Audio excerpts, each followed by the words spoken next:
You went to undergrad, med school, completed a residency, maybe a fellowship, and on top of that, potentially could even have been an attending for over 10 years, but at no point during that time frame was it explained the difference between all the various retirement plans that are available to virtually every practicing physician in the United States. Most doctors, in whatever form they practice, have the option to contribute to a variety of different retirement plans through work. Typically, it's some combination of a 401a, 401k, 403b, 457b, and or maybe a profit-sharing plan. And immediately questions like, should you contribute to these plans pre-tax or Roth? Should you max out contributions to each of the plans that are available to you? Should you make catch-up contributions if you're over the age of 50? What fund or investment lineup should you choose? Is putting funds in a target date fund the right choice for you? If all this has you stressed, don't worry. These kinds of questions and topics come up often with a lot of the physician clients that I work with. And so the goal or objective of today's video is really to highlight why one might contribute to these various kinds of retirement plans through work, and also to kind of break down each one to maybe offer some insights or some high-level perspective on which might be the right fit for you. So before we dive into the various differences of all these types of retirement plans, let's talk briefly for a second on why one might make contributions to these plans to begin with.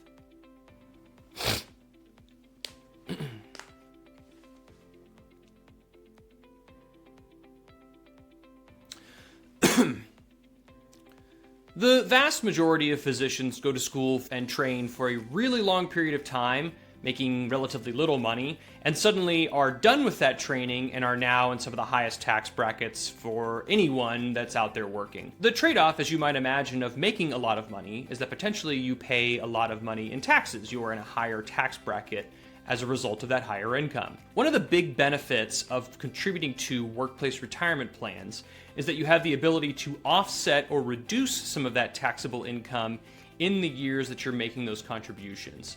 Important to note, though, that specifically if you're making pre-tax contributions to your various retirement plans. The second huge benefit to contributing to these plans is that it's maybe a no-brainer, but effectively you're implementing what's called a dollar cost averaging strategy, where every 2 weeks or twice a month or whatever the tempo for your paychecks are, you are making recurring contributions and by extension recurring investments in the market within those different plans.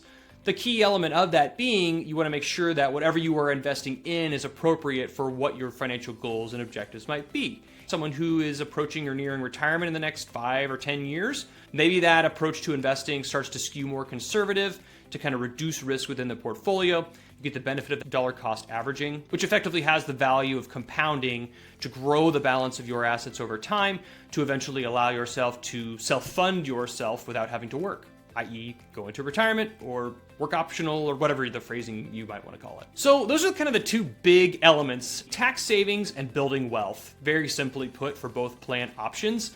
The important caveat I have to mention on the outset before we delve into the weeds on each of these types of plans is that number one, your financial situation is very unique to you. And so whether it's the actual plan structure itself or your personal financial situation, it's important to kind of take any of these suggestions or insights with a grain of salt. It's helpful to have kind of a personal analysis or some specific insights and custom advice to you.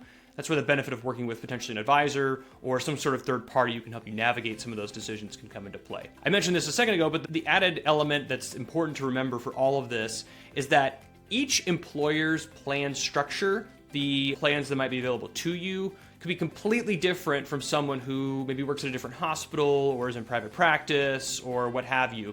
The nature can be completely different. And so what works for you, specifically for your workplace plans, might make zero sense at all somewhere else. And so I think that's an important thing to keep in mind as we kind of delve into the weeds on each of these, and just something you should keep in mind as it pertains to your overall financial plans.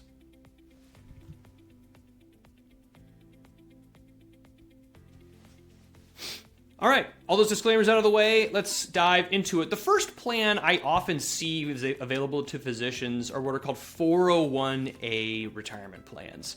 They're very similar to 401k plans. We'll touch on those in a second, but these are very common in academic institutions, large university hospitals, and places like that.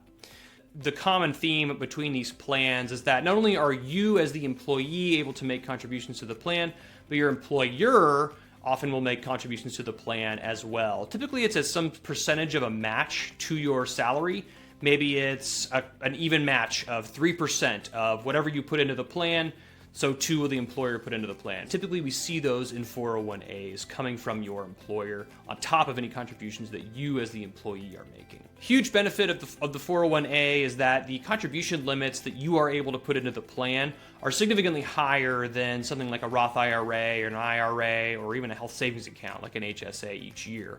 And so the benefit of that, as maybe it makes sense, is that you're able to just put away larger amounts towards retirement and save more on taxes by putting funds into those accounts each year. What's also nice about 401as is there's flexibility if you ever leave your job to effectively roll that plan type into another 401k or a 403b or something along those lines, some other kind of qualified plan at a different employer. So there's flexibility to transfer funds in that way. There's a few reasons you might do that as opposed to putting it into an IRA, but certainly it offers you that flexibility as well. So kind of what are some things to look out for with 401as? I mean, the big one, I think, is that all these contributions that your employer is making, any kind of matching contributions, the typical caveat is that you have to be at this employer for some period of time to actually receive those matching contributions, to have them what we call vest into the plan. So typically it's something like a cliff or a tiered system. If it's a cliff, usually you have to be there for 3 years, maybe 5 years, and then all of the matching contributions that have been made over that time frame suddenly is your money. Like if you left tomorrow, you could take it with you.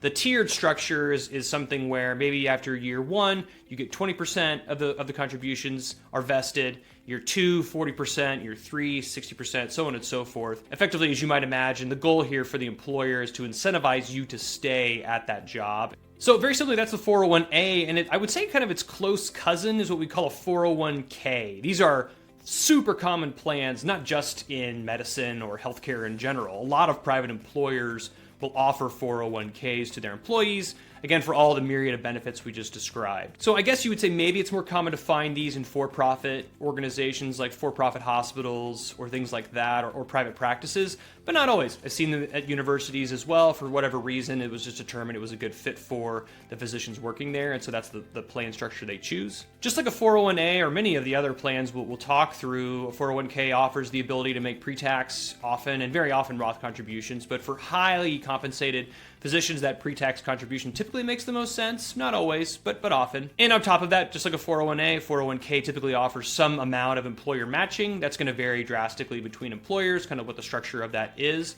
but certainly it's very often available. One of the elements we didn't mention previously, but is very often the case with 401as and 401ks, is that after age 50, you're able to make additional contributions above what's typically the kind of the statutory limit for how much money you can put into these plans. The goal being that if you reach age 50, maybe you're feeling slightly behind, or you are slightly behind in making retirement plan contributions, you can beef up those contributions from that age 50 and onward as you're kind of approaching retirement. Some changes coming to that in future years. Potentially it will be a Roth contribution, but again, not a bad option for those looking to make some of those kind of later kind of catch-up contributions. Just like a 401a, the retirement plan investment options within a 401k are going to be varied pretty highly actually between plans. Some I've seen have fantastic investment lineups that are a really great fit for the doctors that have access to them. Some are not so great. I think a common refrain or a question I get is, should I invest in a target date fund, which is effectively like a basket typically of different investment funds that the fund provider has created based on kind of when you are projected to retire. So, for example, a 2050 target date fund would coincide with someone who is targeting a 2050 retirement date. The caveat or catch to those sometimes is you want to make sure that the expenses or fees to utilize them aren't too high. So it might require a little research on your end just to kind of make sure that whatever the fund is not crazy expensive for you to be in it. So that is 401ks in a nutshell, and I would say its close cousin really to also the 401a is what we call a 403b plan.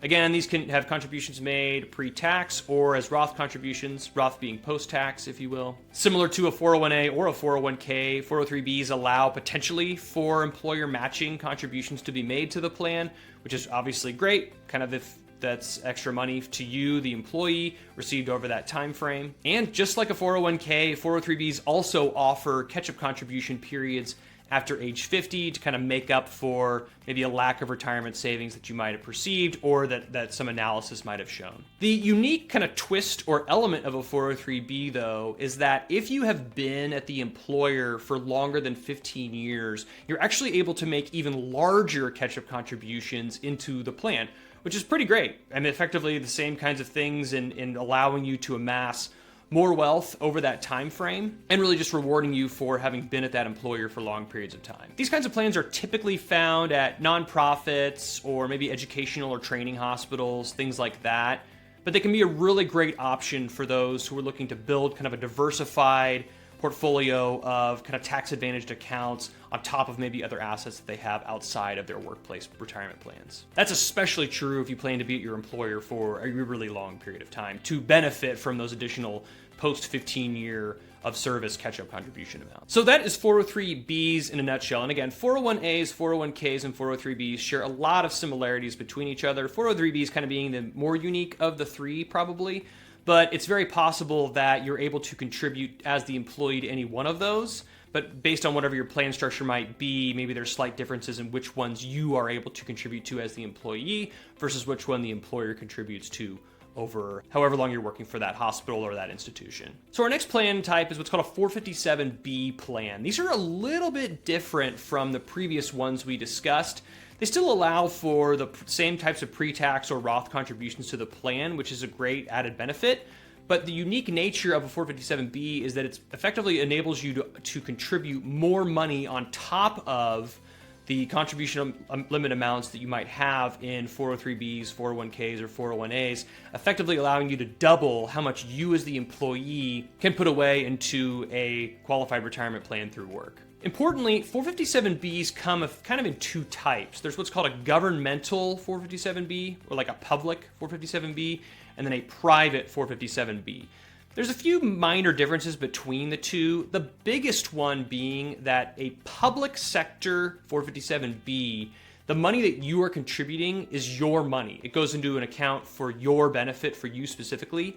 Private 457bs, that is not the case. It's effectively money going into a pool of investments, and maybe that's not as important for while you're working, but in the event that your employer was subject to bankruptcy or some sort of financial troubles, the assets held in that private 457b plan potentially could be claimed upon by creditors. And so that's a very important consideration between the two. I won't necessarily get into the weeds as much. We'll save that for another video of kind of 457b specifically, but I think it's an important kind of consideration to make when you're deciding whether or not to contribute to these plans to begin with. Just like the other retirement plans we mentioned, 457b plans are fairly flexible in being able to roll over to other plans.